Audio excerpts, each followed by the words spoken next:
You're listening to the Southampton Delivery Podcast, a podcast dedicated to the Southampton Football Club and all of the SFC fans. If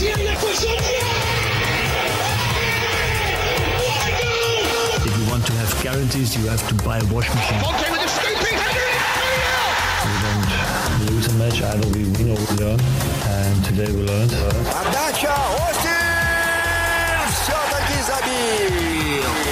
It's infield to Mane, 25 yards out. Lovely ball for Bella. Onside, 1-0. Blue fast shot. Oh my word.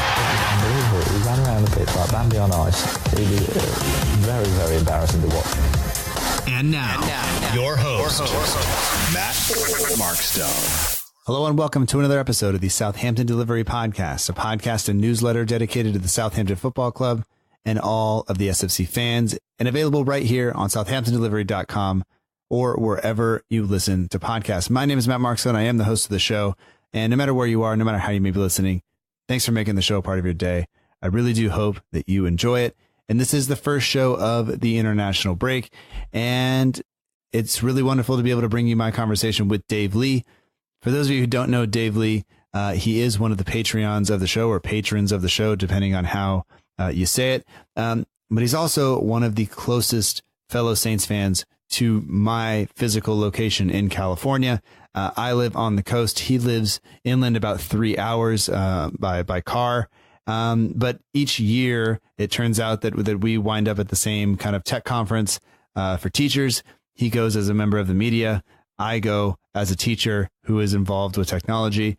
And we go down there, and we made it a point this year to make sure that we sit, record an episode. So when I rolled in after about a 6 hour drive, because I had to go through Los Angeles, which, if you don't know Los Angeles, I guess having driven or been driven inside London one time, I can say it's like driving through London. It's just not something you should do.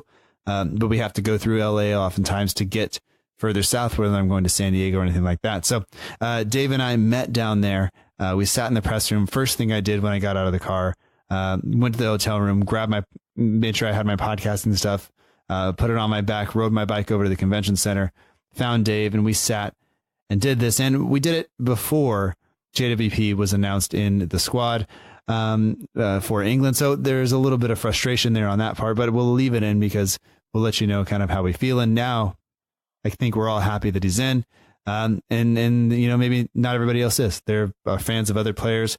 Looks like James Madison, the fan base is not happy with us, but that's okay. Our man is in. Hopefully he gets some time, and hopefully, I think more importantly than anything, he stays healthy. So we'll talk about podcasting as well. Dave is pretty involved in the podcasting kind of ecosystem. He is on Twitter at AODaveLee. He also runs a podcast with his father called The Waves of Tech. And in addition to that, they help run International Podcast Day. And we'll talk about all of that because it is a big part of the podcast kind of scene or ecosystem, whatever you want to call it.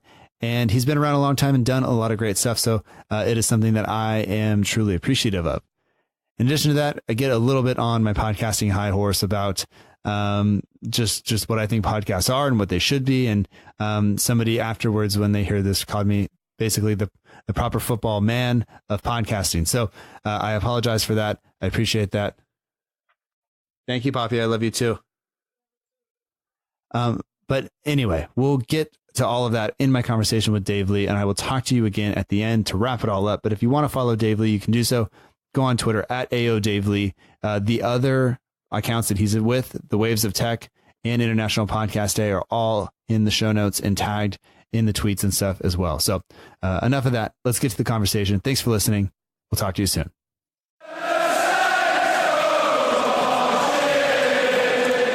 We'd like to welcome to the Southampton Delivery Podcast, Dave Lee. Dave, we are sitting in the press room of the Q conference. What people probably don't know is that you are, I think, technically the closest in proximity Southampton fan to me at about 3.5 hours. And yet today I drove 6.5 hours into the desert, and here we are. Yeah, man, it's good to see you again, man. I know we met last year here, and you're right, man. We're only 3.5 hours apart, but we have to drive many distances, but hopefully we can change that in the future. Get together some games, maybe the late morning, like 9:30 kickoffs or something. Absolutely. But this is, this is a wonderful opportunity, and it's one of those things that I think as soon as we saw the schedule, we saw there was a match supposed to be played. We're speaking on Thursday afternoon. There's supposed to be a match on Saturday. We knew we were going to be here. We had plans to watch it together, maybe miss a session or get breakfast and watch it. But unfortunately, due to the FA Cup, nothing to do with that. But we still get to make sure we make time to do this. So thank you for doing this. I know you have media press duties to attend to, but we'll be all right. Yeah, it was cool being able to actually utilize this room right here, because I'm covering this Q conference as press with my podcast, and yeah, eventually sometimes going to work out. I know I think last year there was some sort of conflict with the game, or maybe I was busy and you were free. I can't remember exactly what happened, but yeah, the FA Cup ruins everything. But a 3-week break can't be too bad. I want to say last year it was. Oh, I remember, because last year I want to say it was the beginning of the international break, because Hughes had just been hired when we kind of got here. So remember we talked about that. We just gathered in the back of a room to do that. And it's kind of a weird, I was like thinking about it driving down here, telling my roommate, who doesn't care what I have to say about Southampton or anything else, but I bore him with my stories about the team all the time. But like, we were driving and I was like, do you remember last year, Mark Hughes got hired while we were driving? And he's just like, no, like, I don't remember any of this. And I was like, matter to me. No. And I was just like, I was trying to figure out a way, like, how can I get people's feedback and input? And then it was talking to people, talking to Manchester City fans. He's just like, what are you doing? What are you turning the hotel room into? And I was like, man, I have a show to do. Like, get off me. But, just in case people don't remember, you're on Twitter at AODaveLee. Mm-hmm. You're also, I believe, at Waves of Tech. Yeah, at the Waves of Tech. At the Waves of Tech. And that is your podcast that you run. And we'll talk about that. But just in case people don't know, how'd you become a fan? I became a fan post World Cup 2014. And I originally actually my brother, in fact, had told me about the American Outlaws, which is the U.S. men's and women's national team supporter group, unofficially, but the largest supporter group here in America. And so he invited me down to a bar, and I got really hooked on following football at that time. And it was really cool to look at it at the international stage. And, growing up, I had played some youth soccer and, was able to travel around, play a little bit of youth football. And then I sort of off and on just followed international football. I never really followed it domestically. It was just, okay, when the World Cup is on. And so 2014 came around, watched that tournament, really enjoyed it, and went home. And I was like, all right, I need to follow some English football. And so what I did was I just turned on television, started watching match by match. And I purposely watched either 1 or 2 games of every club that was out there. And I was like, okay, I just need to find a team that resonates with me some way, whether it's the fan base, whether it's a player, whether it's a manager, history of the club.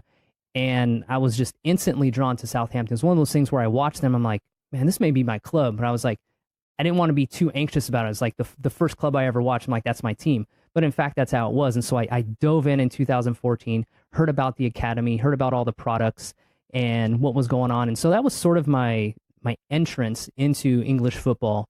And so since late 2014, I've been following the club. It's funny you bring up the World Cup, and that is such a huge draw. And it was one of the reasons that I was really upset that the U.S. didn't qualify for 2018, because for me, I wrote about it a little bit in the newsletter from last week, which will come out when we're talking tomorrow. But when people hear this, days, I don't know. It's been a long drive. So you do the math. But I remember watching the final where Zidane headbutted the Italian player in the chest, and the name escapes me right now, but I remember watching that live going like, what is happening? What was that? Because I didn't watch, but we had watched matches kind of because we would go to my friend's house to exercise or whatever, and then the match would be on when we were done, so we would watch it and whatever. And then I remember 2010, at that point I had gone and finished college, started teaching, I was married, I didn't have a team in it, but I showed up and only drank Screwdrivers, which is vodka orange juice, because I was supporting the Dutch that day. That was how I showed that day. It didn't end well for me or them. And then I remember 2014 showing up to another work thing where they altered our lunchtime, and there was over 1,000 of us there, and they extended our lunch. They let us watch the U.S. team play against Belgium, and it was like we didn't win, but that I remember sitting there with over 1,000 other people and just being in the same room and everybody kind of being in it together. And it's like, I'm not used to that. That's not normal. And I'm also not used to sitting across from somebody while we talk, because I usually stare at my computer screen or the Dusan Tadic signed card that I have on my wall that keeps me company. But now we're sitting here doing this. So like, it is really like a super cool thing. And then other than football, like we wouldn't be here doing this. I wouldn't even kind of probably know you, you know? Yeah, exactly. I think to your point, when you talk about 1,000 people getting together for any sort of World Cup match, whether it's US versus Belgium or a semifinal or just any of the group play, it is really about just that community of footballers, those supporters coming together, you know, and it could be 15 people, it could be 1,000 people, or it could be, like you said, 2 people, you know, watching a game together. And that was one of the big draws to Southampton, was just that community feel that I was feeling, that supporter. They were just loud, they were rambunctious, they were relentless, they were nonstop. And yeah, I actually still kick myself because that USA versus Belgium game, the night before, I actually had like a Belgian white ale, and I actually blame myself for the loss. You know, Tim Howard, he tried to come through, and the team fought, you know, ultimately what, a 2-1 loss or whatever, but I still kind of blame myself because, you know, I don't know what I was thinking, having a Belgian beer the day before a US versus Belgium match. I should have known better. I can't remember. I wasn't drinking at the time because we were still working, but I think I drank plenty after, but I don't know. That's probably Guinness or something else, which we'll have plenty of because it is almost St. Patrick's Day. I don't know if people celebrate that anywhere else or if it's just what we do to sell beer here in the United States, but it works, whatever. Yeah, for real. Ironically, the only green jersey I have is not from Ireland, but it's okay. It'll get me by. But you do have a podcast as well, not football related, but you guys have been going now for well over 400 episodes, and that's what you're here doing. So, I mean, just kind of briefly, like, what is the show? I know it's called The Waves of Tech, but what do you guys kind of cover, and who do you do the show with? Yeah, so it's The Waves of Tech. My father and I actually started it March 1st, 2007 was our first podcast episode that we ever released. And then when we started, it was both my father, myself, and my older brother. And what had happened is my dad had moved about 3 hours north of where we were currently staying for work. And so to keep in touch with his kids and the rest of the family, we just would hop on Skype and we'd chit chat back and forth. But both my dad and my brother worked in IT. And so the conversation always inevitably went around to IT and technology. And so my dad actually just hit record one night, sent us an episode, and he's like, "Hey, I've been hearing about these things called podcasts. You want to launch one?" And sure, yeah, of course, the first through 10 episodes back in 2007 were complete garbage. And my dad still sends me some things, and I'm just like, can't believe we actually put that out in the universe and it's still out there. But well, yeah, I'm on episode 114. I know about some garbage. Like, yeah. there's been a lot of it, so that's all right. Yeah, but it's aside from the origins of that, it's a tech variety, kind of a tech grab bag show where we talk about. On our last episode, we talked about breaking up big tech. That's a big conversation right now. We talk a lot about privacy, but what we really do is find things that are in the technology space, whether it's in education, healthcare, aeronautics, space, government, international, whatever it is that's tech related. We find what is going on and how it impacts or influences you both as a user and a consumer of technology. And so each week you're going to get 4 or 5 different topics around focused of technology. And it's cool because I'm 38, my dad is close to 60, 65 actually. And so we get 2 varying opinions on technology. So, and he still is an IT consultant, so he has a different spin than I do. I usually come from the user consumer side of things. But yeah, we talk about privacy, we talk about net neutrality. It's a wide variety show that just encompasses all things tech. I mean, and you guys have seen some pretty big shifts in technology over that time. I mean, given at that point, 2007, people are probably still having to hook their iPod up to their computer, sync it. I mean, you're talking dedicated time for listeners to get to the stuff. Now it's so easy. And I mean, I've tried to grow the show and grow the audience, and I know how hard it is now, never mind when people are having to invest probably 10 or 15 minutes just to get stuff onto their iPod or whatever. So, I mean, that takes some time. And I mean, at that point, iTunes was, I mean, the Apple Podcast, whatever store was tiny, they're very small. You could actually browse all of the podcasts in it at that point, I think. And now there's like over 660,000 podcasts active in the iTunes store, which is just an insane number. And like probably, less than 1,000 of them are good, but like that's true. But it's part of the beauty of it is anybody can do it. It doesn't take, I mean, the mics we're using right now are not super expensive. It just, anybody can do it. It just takes a little bit of time to learn how to do it.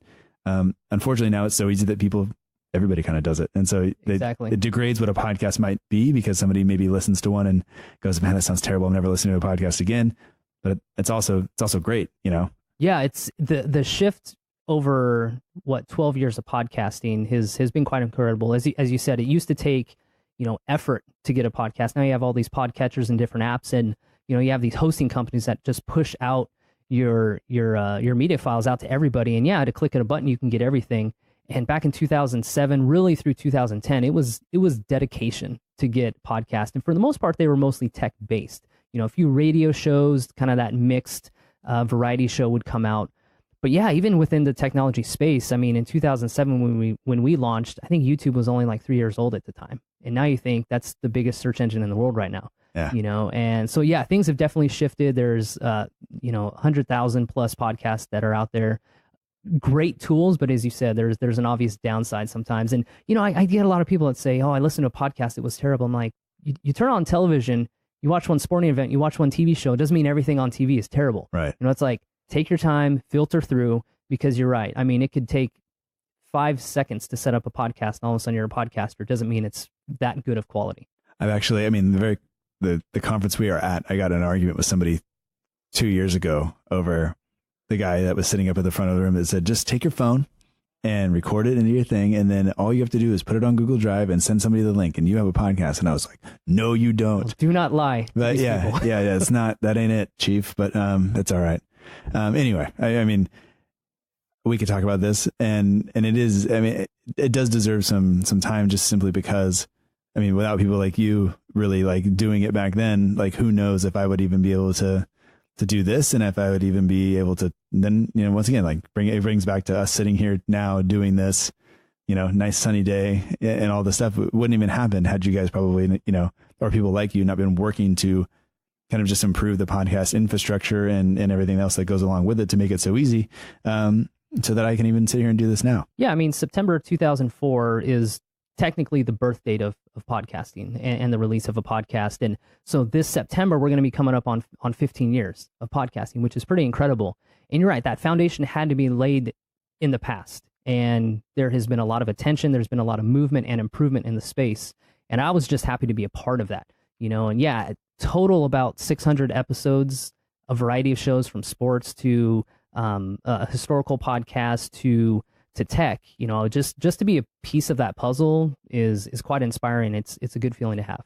And in September, you guys will be celebrating how many years of International Podcast Day? So International Podcast Day, this will be their 5th anniversary. So in 2014, when my dad and I founded International Podcast Day, that was technically the 10-year anniversary of a podcast. And so this year, we'll be celebrating our 5th #International Podcast Day event, which is a global event celebrating the power of podcast and the power of voice.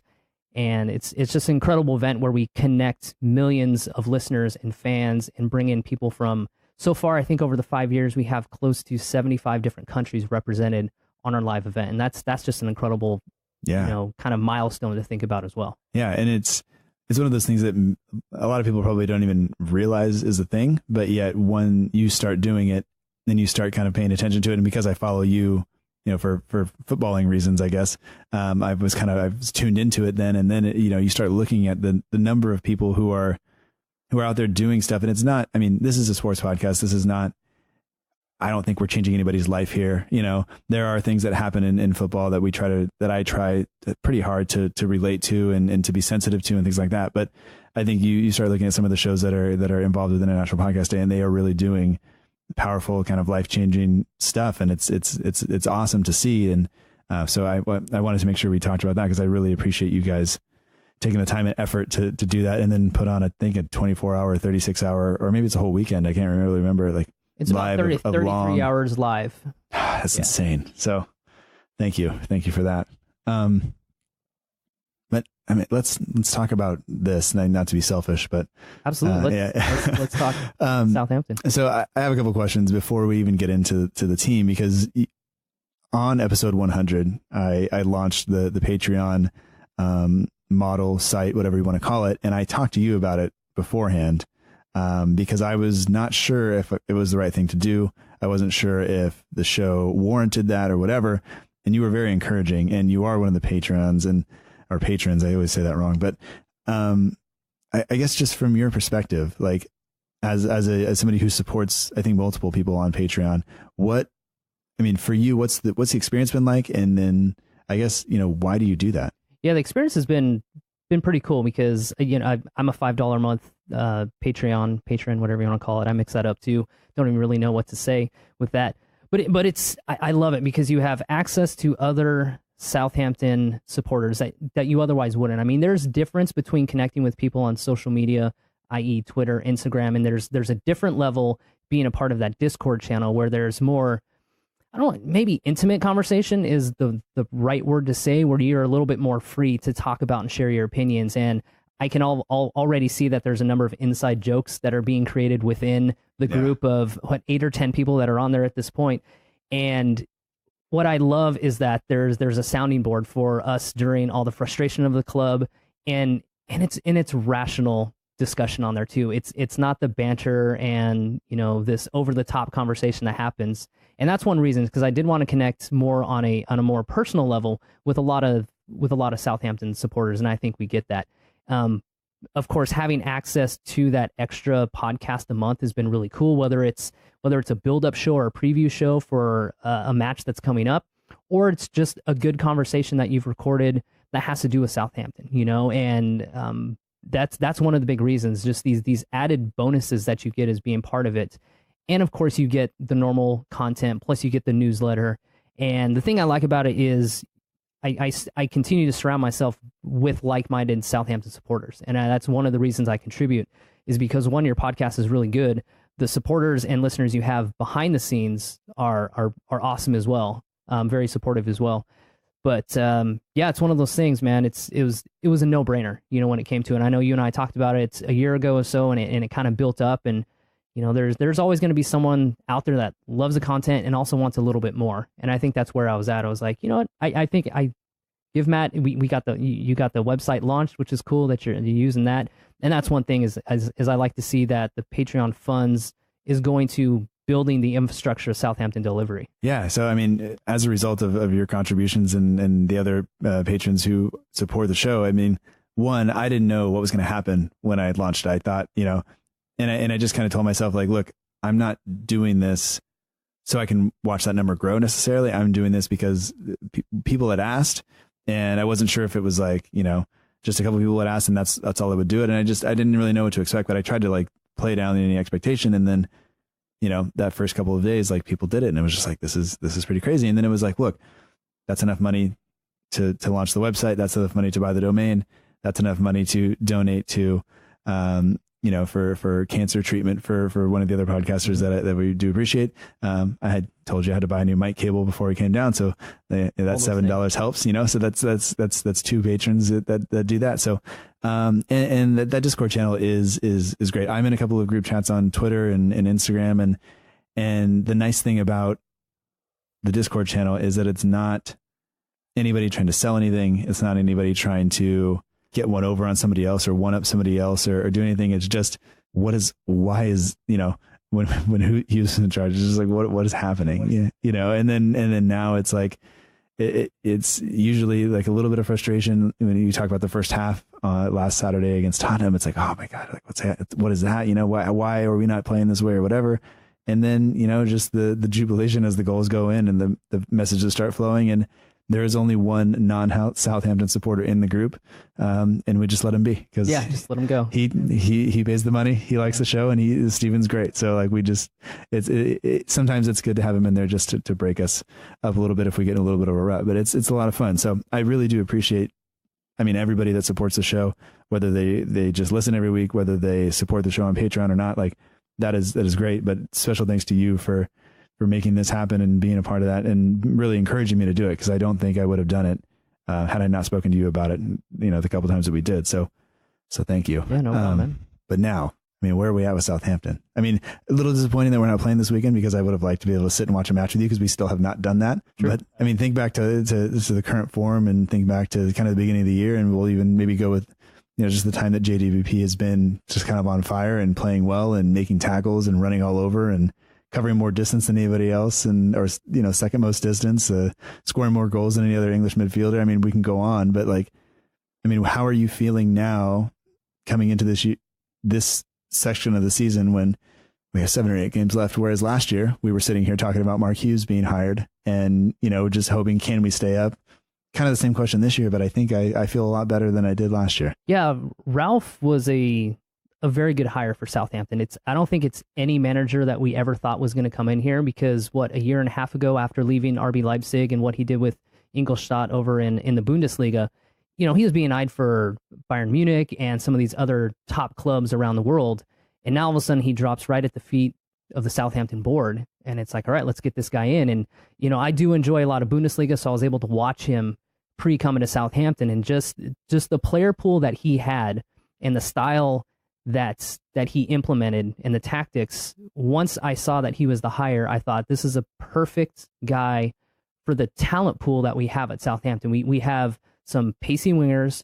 We do of course need help up front, with the strikers and stuff, and that would transfer window, will get us there. I mean, he was a little bit spoiled at RB Leipzig with the talent he had there with Timo Werner and Paulsen.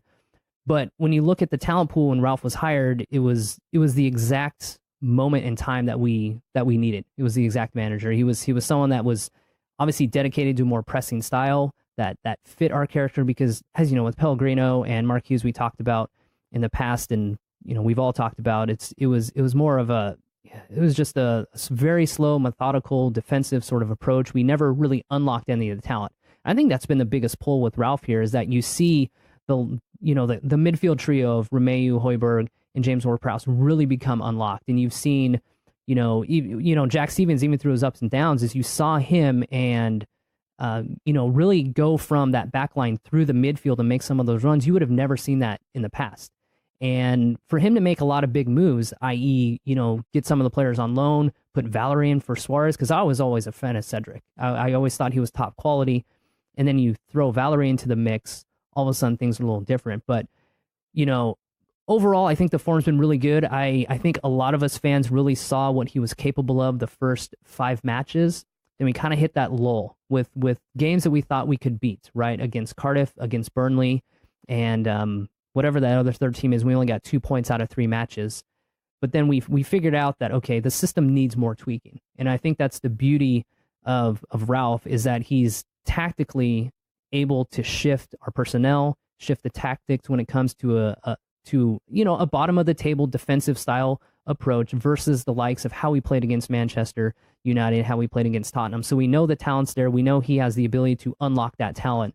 So I think overall, I'm very pleased with our form. Obviously ups and downs. Not every fan's, and supporter is going to be pleased 24/7. But the way we sit now, last year, I mean, I was essentially trying to convince myself sitting here that we were going to stay up. Not really convinced that we were. And now I think, just looking at the run of form and the fixtures we have coming up, I think it's, not a guarantee, but I'm pretty sure we're gonna get to the next transfer window, and Ralph's gonna have a chance to really revamp that squad and really get some of the personnel he wants. Yeah, I mean, the matches we have coming up, Brighton's gonna be a huge match, obviously. But like you said, you spoke of tactics a little bit, and I just wanted to take a second. Anybody who hasn't read Luke Osmond's piece on tactics that he put out this week or last week, by the time you hear this, hopefully, if I remember, I'll put it in the show notes. But that's so good. It broke everything down to a T. And you spoke of both Maya Yoshida and Jack Stevens really stepping up into that space with the ball and being able to bypass the initial first line of defense and find passes through to the feet of a center forward or of Redmond, and really allowing them to find space between lines and getting them the ball kind of on the half turn and allowing them to then turn, and whether it's distributed out to the wingbacks who have now pushed up through that space because they've read the pass and they've seen what's happened. I think it is really been a huge transformation versus us passing it laterally across the back four up to the center back, back to the goalkeeper, to Romeu, who's then one touching it backwards. And it was so frustrating for us because we couldn't then go that slowly forward and have the quality up front to break it down. Teams just sat deep and said, go for it. We're not gonna, you're not forcing us to come out of position. And now we can overload sides of the pitch. We can force them to shift and then quickly switch the ball over. And it's been just a fantastic thing to watch. And it definitely takes sometimes it takes somebody to point it out to you, like what's happening. And that helps me a lot when you watch it, because you just try to figure it out. And Luke did a great job of breaking it down. So I really appreciated that article, because it just helped me kind of solidify in my head what I was watching, which I think is really, really good.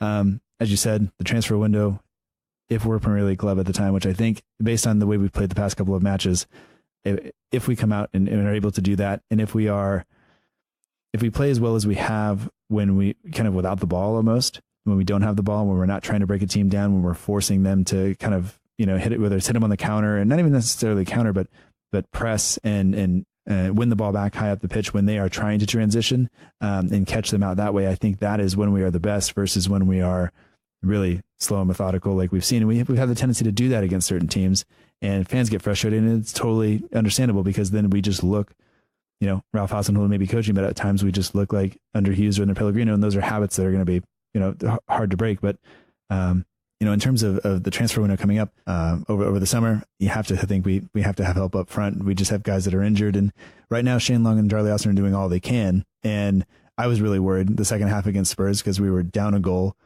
Long had been subbed on and then subbed off, and now we had to go with no recognized striker. And somebody correctly pointed out, Long is not a recognized striker anyway, so we're not really losing anything. I was like, oh, that's brutal, but you're right. So Truth hurts, right? It does. And then but I mean, Armstrong was fantastic.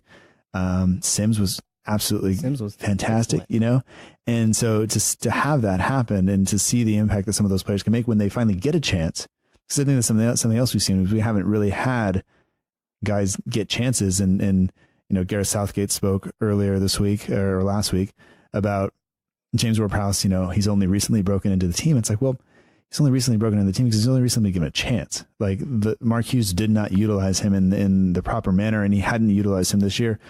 I mean, Jan Bednarak was getting into the Poland squad and not playing for us. Mohamed Elyounoussi is in the Norway squad right now. Hasn't really been playing for us. He's in danger of going Jan Bednarak territory. But the thing is I think Ralph has given everybody the chance to prove what they have. And Elyounoussi hasn't taken it. And you look at some of the players like James Ward-Prowse. You look at what Romeu's done. You look at what Bednarak's done. Vestergaard, like everybody has really solidified their place, or they found themselves being sold or out on loan. Yes, you mentioned Yoshida, and everybody obviously with the Asian Cup and his month-long break there was a guy walking around at our conference, was walking around with a Japanese national jersey, and I just want to go up and give him a hug and be like, I love Yoshida. Like he is I think he has made life for Southampton supporters so much less stressful and so much more enjoyable, because he is a guy that is a veteran on the squad, right? He can easily wear that captain's armband, and I think he's someone that commands a lot of attention in that defensive third. Very good on the ball. But yeah, seeing his improvement under Hasenhuttl and seeing JWP's Højbjerg, I think he's been unlocked, but he's also can be a very frustrating player. He can, obviously, we've seen the red card. He's always been a player that I've enjoyed having on our squad, but also is a very frustrating player, because he's just an emotional player, and that's fine, and we love to see that. But it can suffer the consequences for our club. But yeah, seeing how Ralph's system with his players, where he's given people chances, and we know where people stand on this club, right? And the only reason Jack Stevens is getting in is if there's an injury to one of those other three. Mm-hmm. It's just not his place right now. And I think rightfully so. But it's looking at sort of the overall scheme. One of the things going into this final, 7-8 matches of the year is I was always concerned about, okay, how much are these guys being put to the test? So whereas I'm disappointed, there's some call-ups not happening, at least they're going to get some rest. They'll have 3 weeks to get themselves refurbished, because that's always been one of my concerns is the depth when it comes to after we've loaned out some players, we didn't call any back. And I've just been concerned with it. But I think the way Ralph has utilized the team, that the way he is, subbing players off in the 80th minute just to give them, 10, 15 minutes doesn't sound like a lot, but when you're a professional athlete and you're playing, sometimes 3 games in 8 days, that's a very meaningful time off. But yeah, it's interesting to look how far the club has come and how much more confident we are in the players from anywhere from, the midfielders, how they're playing. But I really appreciate what Ralph has done with the system. It's a very defined system in which we play. As you said, the center back or defensive midfielder pushing up, getting through those lines, center forward, boom, push out to the wingers, and now we're off and running. And the one thing I do love is that I think our character of our team has been changed under Ralph, is because not only are we playing a high press offensive, we're also playing a really pressing defensive style, where we've seen James Ward-Prowse get really physical with a lot of players. You've even seen the likes of Austin and Ings when he was healthy, and Long come back and be physical on defense to try and get those ball recoveries. Mm-hmm. And I think that's something we didn't see with our previous managers, and that is the kind of football we want to see. Not only because, one, it's really smart football, it keeps it competitive, but the fans embrace that. When you don't see players playing defensively and just allowing open passes and easy lateral and horizontal passing going, fans get frustrated with that. And I know Ralph is very strong and adamant about how he plays that system, and I know I appreciate it. Yeah, I think it speaks a lot to what he's been able to instill in the players, and that this is what the expectation is. And if we play that way, the fans will get behind you. Even if we have performances that aren't great, even if we make mistakes, people give Shane Long a hard time. And that's because I think it's not so much Shane Long's fault. It's the fact that we need somebody to score goals. Shane Long does great to run around and press and work hard, but in that position, we require goals. And I think it was something like 90 substitute appearances and 4 goals in that time. As a striker, that's not enough. If he was coming on to play midfield and he was just going to go harass somebody, that's fine. But that's not what he's in the team to do necessarily.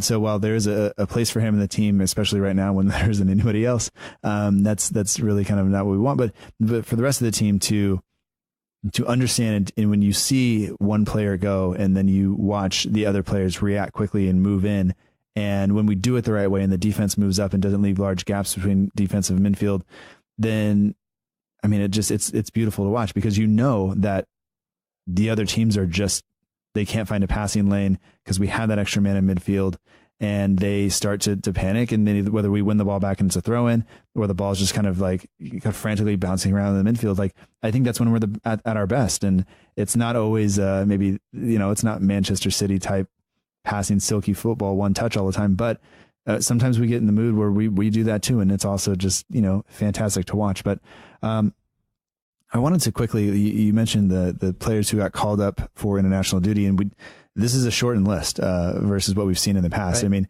we've had McCarthy and Gunn both go up earlier in the season to England at various levels. We've had a number of other players kind of make it. Vestergaard was left out this time, and really the only players we have going from the back to front, Bednarak has gone to Poland, Højbjerg for Denmark, Armstrong for Scotland, Elianusi has made the Norway squad, and Long has got called up for Ireland, even though he was just injured. Obafemi was also called up last time, but he's obviously out injured. So, I mean, looking at that, it's kind of a weird. I'm not sure it's the greatest representation of our squad that's out there, but I also think that it's a good example. Like you said, some of these guys are going to have a chance to rest. A little disappointed for Vestergaard because I think he's starting to take steps forward, but I'm really pleased for some of these other guys who are going to get a chance to go out and do something for their country, especially as the Euro qualifiers are all there. And all of the teams are playing, or all of the guys are playing for European teams. There's nobody traveling, over South America or anything like that. So no long trips to really worry about. So I think that's okay. And hopefully they got a little bit of training in this week. I know some of the guys that are staying back are going to wind up playing a training match against the championship side. So hopefully that gets Ings back in the mix and ready for Brighton. But I mean, anybody that maybe besides James Ward-Prowse, are you super disappointed that he didn't get in, or do you think anybody else deserved to maybe get in their national team that missed out? Yeah, I definitely think, as probably every Southampton supporter thinks, as JWP should have been in there. I mean, you look at what Southgate did with that squad, and his statements of, he's just now getting into the first squad. It's like you look at his minutes since Boxing Day, right? He has 11 matches under his belt. He's got 6 goals, and I get frustrated because I know how some of these international call-ups go, because the manager talks to the club says, okay, you can have the player, but sometimes these decisions are made 3-4 weeks in advance, so I don't want to give Garrett the benefit of the doubt, because there's always chances to make adjustments to rosters. Just because he calls someone up, have them on an email list and tell them, okay, you're coming to have the crest on over your heart doesn't mean anything, And so I think JWP, based on his performance, absolutely should have. It is disappointing to see like Bertrand not get in there. Again, I'm not sure exactly where Valerie stands with his position with his country, but perhaps maybe another year under the belt, he's going to have a chance to represent his country. But I think overall, I'm really interested to see what Armstrong does with Scotland. I think I remember the podcast you guys had about when he came over here from Celtic, and I think we've gotten a lot more out of him than I think most fans expected. I think when Hughes brought him in, he was underutilized, and now we're seeing his ability. And I would like to see him get some minutes with Scotland. I just like the guy. I think he's fiery. He's fun to watch on the pitch. But I think overall, I guess in general, Højbjerg deserved the shot. I am disappointed Vestergaard did not get in, but I can, looking at the form over the season, I guess you can see why perhaps that national team didn't call him in. But I think in general, aside from JWP, I think things fell into places they should have. Just concerning Vestergaard, I think I'm okay with it, I guess, that he didn't go because he has gone in the past and not played. And so for us looking down the stretch, maybe that conversation happens where, Hasenhuttl says, are you going to play him? The club asks, is he going to get time on the pitch? And if not, we'd rather just keep him here. And granted, that's maybe not fair to Vestergaard, but maybe he's going to actually benefit us and maybe in the long term his country by staying and getting more training and being on the pitch for us, guaranteeing a spot versus potentially being displaced by Jack Stevens. Because we've seen with Hasenhuttl, when Yoshida goes, he doesn't come back in the team immediately. When some of these other guys went away on international duty and the guys that stayed back, those were the guys who then started the next game because they had time to work with Hasenhuttl and things like that. So maybe this actually benefits him. And the same thing for James Ward-Prowse. I wrote in the newsletter, like my thinking behind it is I want to see Armstrong and Elyounoussi, especially Elyounoussi, play himself into some form. Like he's got a little bit more of an attacking role in Norway. They don't have necessarily the firepower up front, so he's playing kind of wide left and really being asked to attack with his cousin, I believe, playing kind of centrally behind the striker. And kind of the same thing for Armstrong. His minutes have been here and there. He's been playing kind of as a secondary like striker up with Redmond oftentimes, and he's been good. But hopefully he can just get that going a little bit more and just be a little bit sharper coming back. Whereas I think some of the other guys are going to benefit from staying back. I think Vestergaard, I think Yoshida, even think Stevens is now going to get a chance probably in that training game to play at right center back. And so I think that'll be good for them just because we need to remain kind of solid defensively. And I think that's going to be the best thing for him. So we will see. And unfortunately, I don't think Bertrand's ever, doesn't matter how many times Danny Rose does a dummy in front of his own goal to gift us or give somebody else a goal. I don't think Bertrand's going to get back in. And I haven't liked Danny Rose for a long time simply because I like Bertrand. He's been keeping him out of the team. So that's been my thing. We have some questions from Patreon and other places. And, yeah, let's go for it. And patrons always get priority for. I mean, let me ask you first. I guess, is there anything else that you want to say about the team? No, I'm cool with questions. I think we've pretty much covered everything. Southampton, run of form, JWP, all those things. Yeah. All right. The power of Ralph. Yeah, that's right. That's right. So patrons always get priority for having their questions answered on the show. Generally, we put it on the Patreon side and in the group chat because not everybody chooses to be in the group chat, which is okay. But it's always there for you if you decide you want to come along and have a chat. But Kevin McGee, besides now encouraging Angus Gunn to go ahead and play for Scotland since he didn't get in the English squad, I don't think that's going to happen, Kevin. But anyway, he said, so questions. He goes, how about you, between us, me and you, who are both Americans and who do watch MLS a little bit, help him come to an American team to follow. And this is hard for me because I when I picked Southampton or decided Southampton was the team and I fell in love with the team, there were some factors that went into it. Like one, I don't like the color blue, so all the blue teams were out. That there goes half the league. It had to be easy enough to get to, so near enough of big airports. I kind of threw out Leicester City and some of these other places where I was just looking at the travel time going, I'm never getting there. The weather was important. I live in California. I like to wear shorts most of the year. So that was important. And then, you start looking at the teams on the South Coast, because it's kind of where you get, you're an hour from London, hour and a half ish. You start looking at academy systems and things that I liked, and that's how I did it. If I'm thinking about that for Kevin, it's hard to come the other way and do it, because I have selected the Dynamo and I fell in love with them a long time ago. You, I know, are a Seattle Sounders fan. So it gets, we're two opposite kind of climates, time zones, anything else you can think of, in terms of an academy system. The Dynamo is not great. But I don't know. So if you were thinking for Kevin, I guess, what are the front runners in your mind in terms of teams to support? And I'm going to say, like, I didn't want to select a team that had some dodgy kind of backing from it. So I think that throws out NYCFC, True. Throws out maybe both New York teams. I'll get some hate for that, I'm sure. You have some teams that are going to be coming up to MLS, next year.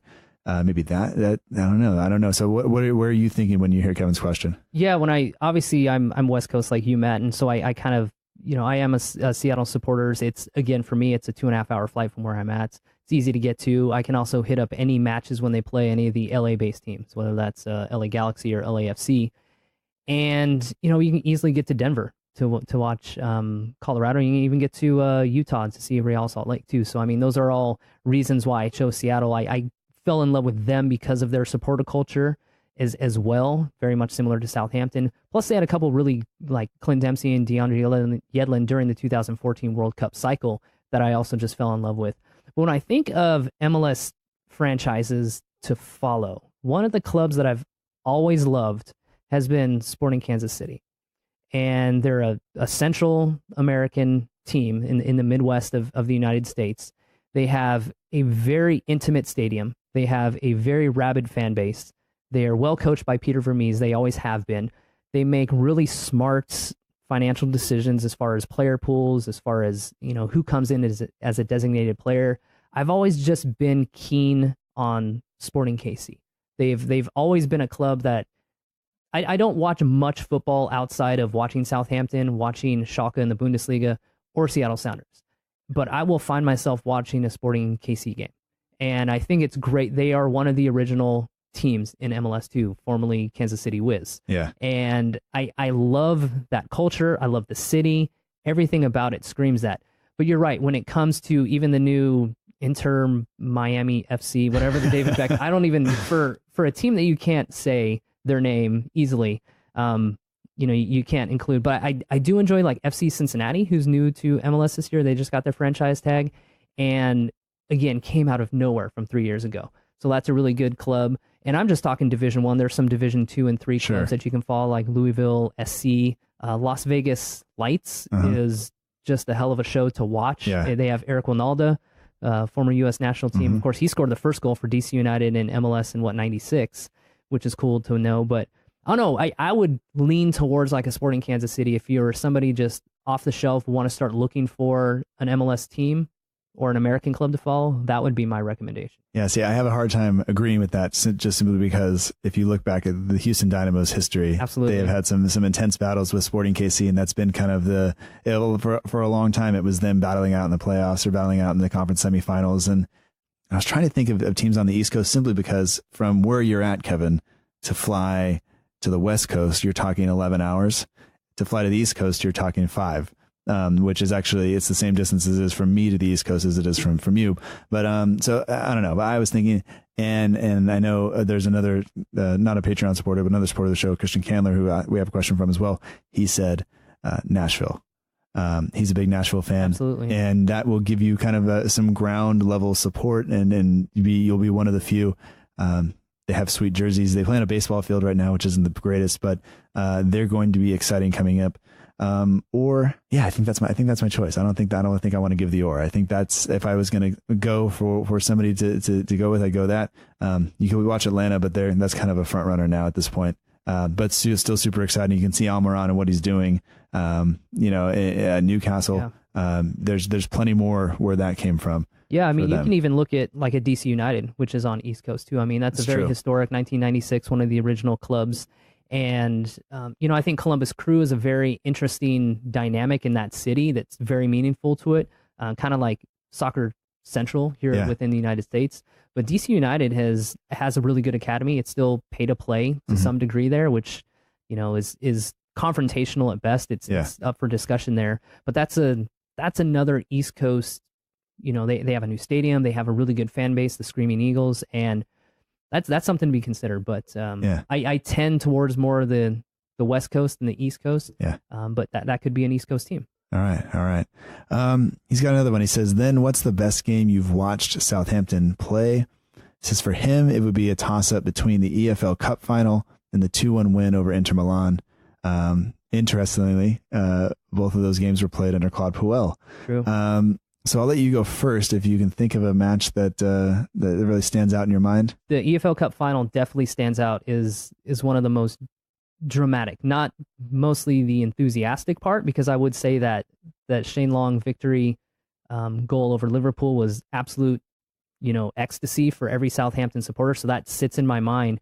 But the way you see that EFL Cup run, where Man U got up to a 2-0 run, Gabbiadini grabs that one, grabs a second one, and then 86 minute, a great Bertrand ball across the box, just missed by JWP, and I can't remember who else was in the box there. But then a minute later, just complete, broken hearts for most Southampton fans. And that game does stand out as one of the best games from that team. I mean, you can have a few league games here and there that stand out, mostly just highlight reels, whether it's against an Everton or something like that.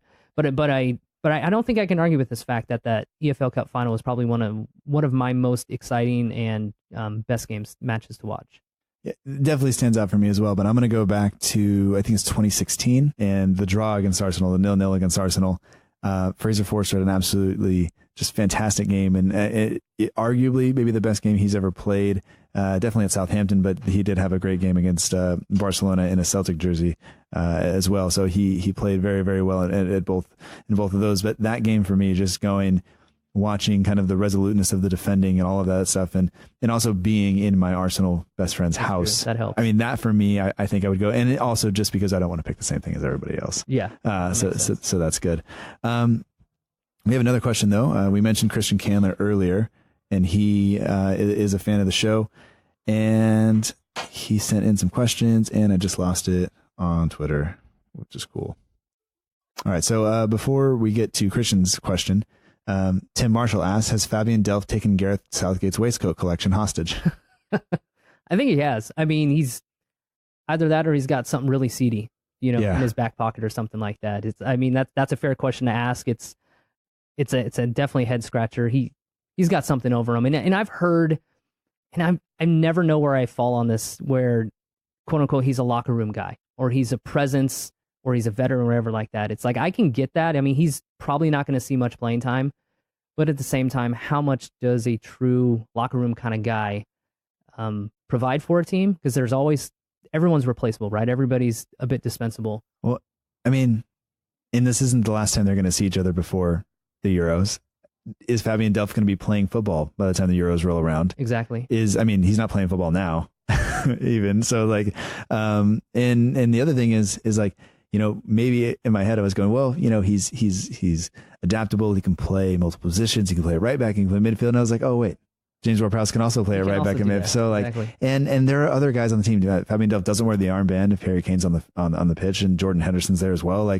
So there are guys there that have been around, and maybe they're not as senior as Delph, but they've definitely been there. But I don't want to harp on him too much, because I feel like at some point we're just beating a dead horse. But I will kick it every once in a while when I walk by. But Christian Candler, who's at Candler, Nero asks, since y'all are both on the West Coast, he is, by the way, a Nashville supporter living in Nashville. But he says, since y'all are both on the West Coast, what's the craziest thing you've ever done to watch Southampton before? So mine's a little divergent from his question, but okay. I wasn't able to watch the game, but the EFL Cup final, in fact, I watched at Daytona 500 in Daytona, Florida, in the stands. And what had happened, I was in a podcast conference in Orlando, Florida. I was traveling with my mom and my dad, both huge NASCAR fans, and my dad messaged me as like, hey, Daytona 500 is going to be happening the same weekend we're going to be in Orlando. I was like, absolutely, I'm going to go to that amazing sporting event, check and see what it is. And of course, I looked at the schedule. I'm like, all right, I wore my Southampton jersey, to Daytona 500, obviously the only football fan in that entire place, had my AirPods on, and I sat in the bleachers during Daytona to listen to that entire game. And it was something that's very memorable. And I was listening to the radio broadcast via Southampton FC, and just being able to live that experience through that. So that's the craziest place I've been able to watch/listen to a game. As far as watching, closest would, probably be having James, who's lives basically across the street from me, but he lives on a little bit farther west coast going to school. He came over about 5:30 in the morning to watch the match with me, the opening match of this season. But I'll have to say the EFL Cup, I was surrounded by NASCAR rabid audio racing supporters, and I'm sitting there cheering on Southampton as the drama unfolds in that match. Yeah, so I think people would probably know, or maybe not know, I don't know. So we'll just say, like, a lot of times, like, matches start, like, the normal kickoff time is 7 a.m. for us. That's a normal 3 p.m. kickoff. Anytime you play the lunchtime kickoff, you're talking 4:30 a.m. kickoff for us, which is insane. But we do it. You do it. Absolutely. It's just part of it. And I get up early anyway, but I will tell you that the extra half hour to get up and have the espresso ready to go for kickoff, for a 4 or 4:30 a.m. kickoff, that is, you could definitely tell by 7:30 at night that we had an early one, and the games take some out of me from watching, just the emotional energy, I guess, of it. But I would say I have left my house at 3 a.m. before to go watch a game at my friend's house. But I would go to the EFL Cup final. I had a work meeting, not a work meeting. I had to go evaluate a school, go give a school accreditation that afternoon. The meeting started. I had to meet with parents, but I drove down. I left my house about 4:00 in the morning. I drove down to a pub in LA. I walked in as they're flashing the starting lineup on the screen, and the guys are in the huddle. And I walk in, and I've told the story before, but just Man United fans everywhere. 7 Southampton fans in the corner. They said, "Hey, you're with us. Come on over." And just sang the whole time. And I wasn't going to drink because I had actual professional responsibilities to do. And they go, "Oh, just one. Well, just one turned into like, "Oh, just here's my credit card and I'll pick it up later. Like, let's just go." And I just went like, "What am I doing?" And I had to go back to the hotel. And I was like, had a couple shots of espresso, laid down, had a couple more shots of espresso, made it through that meeting, recorded with Christian Candler, who sent in this question. And we did that episode, and I just remember going like, what a day, And so mostly it just involves waking up really early and making sure you see the entire match. The only other time I can think of is one time after a Liverpool match, we had a big birthday party for my wife, and my alarm went off to get up for the match because it was an early kickoff against Liverpool, and I hadn't been to bed yet. So it was just like, well, I just turned the thing on and tried to stay awake. And that was I think it was a draw, and I don't think there was any goals, and I just think it was super boring. And I was just like, I don't know how I'm going to do this, but I think that's it for those two things. But things the club will make us do, though, it's like the things our supporters is just, whatever time, whatever location, wherever you're at, you're going to find a way to watch or listen to that match. And whether it's professional duties aside or anything, it's what we signed up for. And so I love hearing those stories, Matt. Yeah. Well, I mean, Dave, this has been great. I really appreciate your time. I know there's a lot of days of a lot of days of tech conference left that we have to do, and a lot of responsibilities, but it was nice to get out of the 6-hour drive and sit here and be able to sit here and talk to you about this. 'Cause this is what makes me smile. This is what I was looking forward to all day. Yeah. So thank you for doing this. I appreciate it. Yeah. Thanks for taking the time. I'm glad we were able to meet up, kind of a 1-year anniversary. Hopefully we should be able to meet before next March when we come out. We really should. There's no excuse. I mean, we're that close, but yeah, I appreciate you. Let me talk about my podcast, International Podcast Day, talking a little bit about the club. And it's good, as we mentioned, that we recorded on this first day of the conference. 'Cause I think last time, as you said, we were in the back of a conference. It was 3 days of talking. Our voices were sore. It was, our throats were dry and everything like that. And no, it's just great to sit down and sit with a Southampton supporter and kind of get some things off your chest, both good and bad. Well, like we said earlier, I don't usually get to sit and look at my guests. Usually this is a Skype thing, and that's okay. And I love that. But this is one of the opportunities we actually get to sit down and talk to somebody. It's fantastic. But on that note, I do want to mention April 20th, the match against Newcastle. There is a group of people getting together in New York City at Legends, I believe, to watch that match together. That is the day before Easter Sunday, I believe. So I think people are planning on coming in. I know they need at least 50 commitments from fans, whether it's Canada, USA, even, I don't know if people are coming over from the UK or whatever, but that is what they are trying to do. So if you want information on that, I am not in charge of it. I actually have nothing to do with it. I tried to potentially get my family to go to New York, just happened to be on that day. And then Matt, who's here with me, he's like, oh, did you tell your wife there was the meetup there for Saints? And I was just like, no, man, I didn't. I just asked her if she wanted to go to New York over spring break. So thanks. And they're like, yeah, we were going to take the red eye on Thursday night and be there Friday. And then, maybe Southampton played on Saturday and I want to make sure I watch it. And now, thanks, buddy. But I can say he actually, you mentioned, my Yoshida earlier. He actually went to Japan over the summer. And he was just like, you guys have any, any connection? A team you like? You guys have any Japanese players? I was like, yeah, Maya Yoshida. And he's like, all right, I'm in. Like, so he's a big Maya Yoshida fan. Okay. He was not happy when Hasenhuttl was not playing Maya Yoshida. Okay. But he'll be happy to see that we also like him, and now he's playing again. So that's pretty good. But Dave, thank you so much. If people want to follow you on Twitter, they can do that at AO Dave Lee. That's right. And at the Waves of Tech. Yep. And also on Instagram, both accounts, same thing, right? Yep. Okay. All right, man. Well, thank you so much, and we'll see you around. Thanks. Appreciate it.